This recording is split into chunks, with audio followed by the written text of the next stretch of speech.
Welcome to the Balanced Blood Sugar Podcast, where we focus on everyday wellness for everyone. I'm Adrienne Wheat, a registered nurse, here to share tips, habits, and lifestyle shifts that can help you feel your best by stabilizing blood sugar and improving your overall health. Everything we discuss is designed for general health and routine education because everyone deserves to feel empowered with the right information. But I'm not your personal nurse, so make sure to check with your healthcare provider before making any changes. Let's dive into today's episode. Hi there, friends. Welcome back to the Balanced Blood Sugar Podcast. I'm Adrienne Wheat, your registered nurse turned wellness advocate, and today we're diving into something fascinating, the science of how our thoughts literally shape our health and how we can use this knowledge to create lasting, healthy habits. Now, if you've been around the wellness space for a while, you've probably heard lots of talk about affirmations and positive thinking. But today we're going to look at something different, the actual science of neuroplasticity and habit formation, using proven techniques that go back over 100 years. Plus, we'll look at how this aligns perfectly with biblical principles about renewing our minds. We'll make this super practical by focusing on one specific habit, hydration. I chose this because recent research shows that even mild dehydration can spike blood sugar levels by up to 20%, and proper hydration can help reduce inflammation throughout your body. Plus, it's something we all need to work on, right? So let's start with something amazing, your brain's ability to change. Scientists call this neuroplasticity, but I like to think of it as God's gift of adaptability. Research from Harvard Medical School shows that our brains create new neural connections throughout our entire lives, not just in childhood. This means that you are never too old to build new habits. So let me start by sharing a personal story that perfectly illustrates how this works. My 2-year-old daughter, Sophie, has taught me so much about habit formation.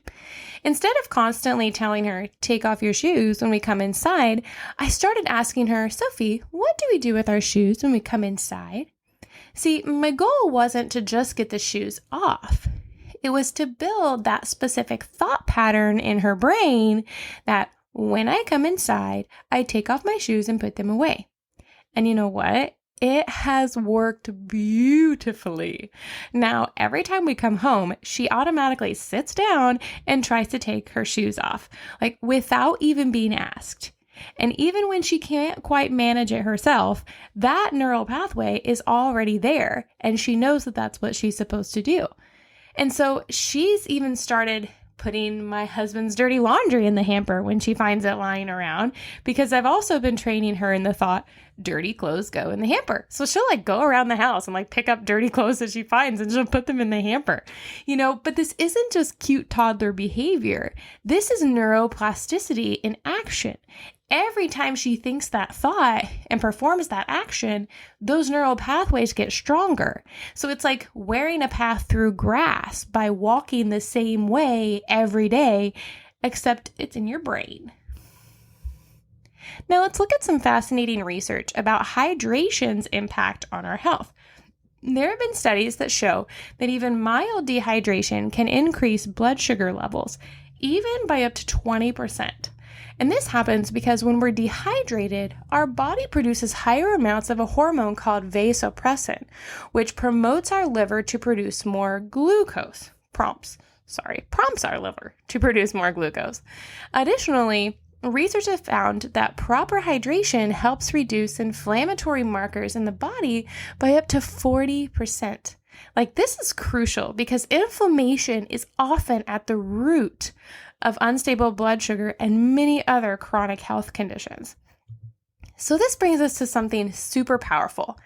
The connection between Charlotte Mason's educational principles from the early 1900s, this is what I've been started using in my family, and modern neuroscience. Charlotte Mason wrote, "The mother who takes pains to endow her children with good habits secures for herself smooth and easy days." So she wasn't just talking about making mom's life easier or your child's life easier. She understood something fundamental about how our brains work. And that's that everybody forms habits. But it's up to us if those are good ones or bad ones.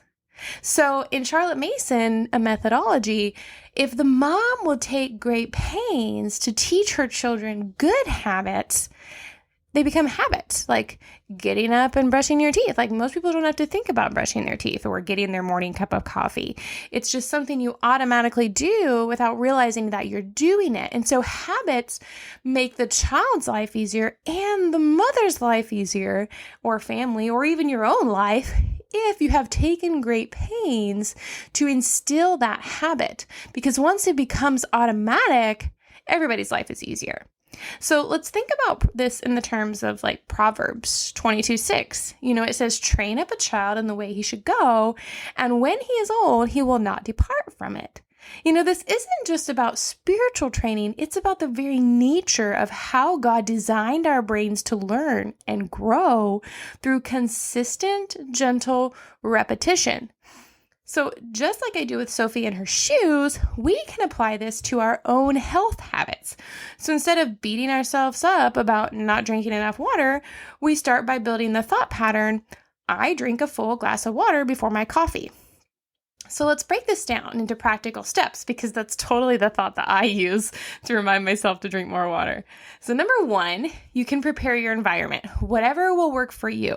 This may look like filling water bottles the night before, or placing them strategically by your coffee maker or on your desk or wherever, or use like those bottles with the timelines, or put markers on your bottles.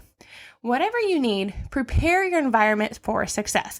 Like my coffee mug sits in front of our Berkey water filter, and it has to have a cup of water before I put water in it for my coffee. That's just kind of how it works.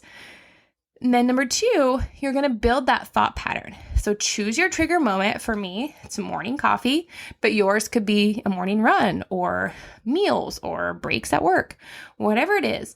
Then create your specific thought. So when I blank, blank, blank, blank, blank, I drink water. Or for me, I drink water before my coffee.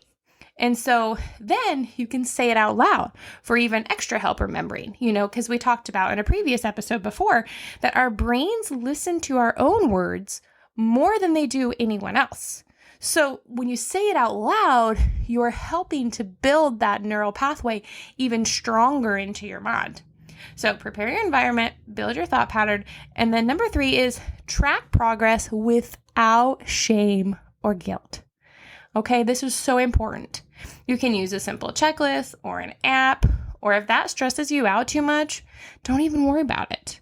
But try to celebrate small wins, so show yourself grace on off days. But your goal is 21 days straight. And some progress is better than no progress. So what I do is I set a start date in my head. Okay, today is Tuesday, December 17th. Now I want to spend 1 month working on this habit. So for the next 1 month, I'm going to try and do it every single day. And I'm going to celebrate the days that I do.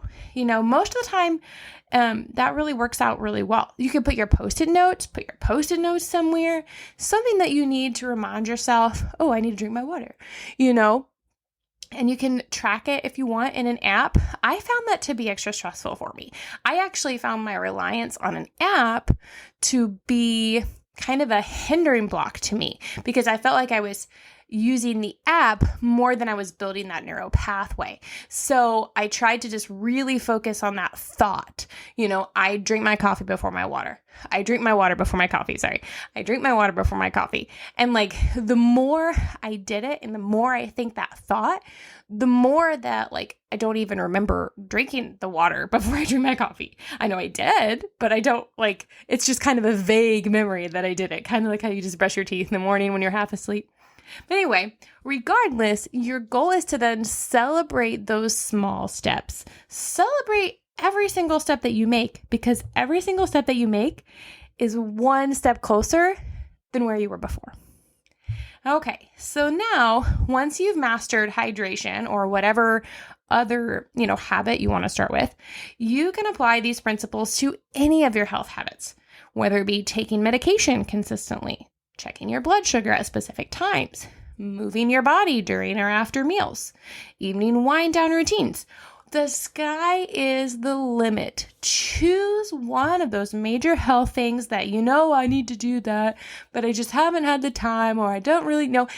Take a time to invest in yourself. When you feel your best, you can be your best for everyone else. So try to decide, sit down, and I want you to work on one. Don't sit down and say, oh, I'm going to do 7 habits this week. No. That's way too much. Charlotte Mason theology with habit training is so incredible because she has a whole framework and system lined out on how to do it. But the main thing is one habit at a time. Focus on one. Don't focus on overhauling your whole life. Just focus on one, and then you can add on more as you get momentum and as you get going. So this week, I want you to choose the one habit that you're going to focus on. Here you go. Ready? The one habit you're going to focus on for the next 2 to 3 weeks. Okay. So if hydration isn't your challenge, I want you to pick something else that would make a significant impact on your health. Whether it's, going on a 15-minute walk in the morning, which is kind of hard in the winter. Maybe you can choose Pilates. I've tried to link the Pilates with Purpose videos in our show notes. Maybe it's, drinking water. We've talked a lot of different habits. So just think about one thing that can make a big impact on your health. And then I want you to prepare your environment for success. Whatever you need to set yourself up and remind you to do it. Then I want you to create your specific thought pattern. What are you going to think? What is the thought you're trying to get your mind to remember? Bonus points if you get to say it out loud each time, because the more you say it out loud, the more you're going to remember it. And then I want you to track your progress without shame or guilt and celebrate those small wins. Celebrate them because they're so important. Remember, you may only be doing one habit, but hey, in the next month, that's one more habit than you had before, So small change over time is going to equal big results. Even if you just do one habit per month, that's going to be 12 new habits by the end of 2025. So just think about that, okay? So just one habit. Because remember, friends, we are all forming habits. All of us. We all have habits. It's just a matter of whether or not they're serving us and our health or not. So let's be intentional about building neural pathways that are going to lead to better health, because that is what ultimately is going to get us the results that we want. And remember, habits are easy. You don't think that brushing your teeth is hard anymore because it became a habit. So the more you do it, the easier it's going to become for you. And the more it's just going to be automatic. And it's going to be just as easy to do it as it would be to not do it. So choose your one habit, shoot me an email, hit me on Facebook, whatever it is. Let me know what it is. I'd love to know. But until next time, keep speaking life over your life and keep moving forward in your health journey. Until next time.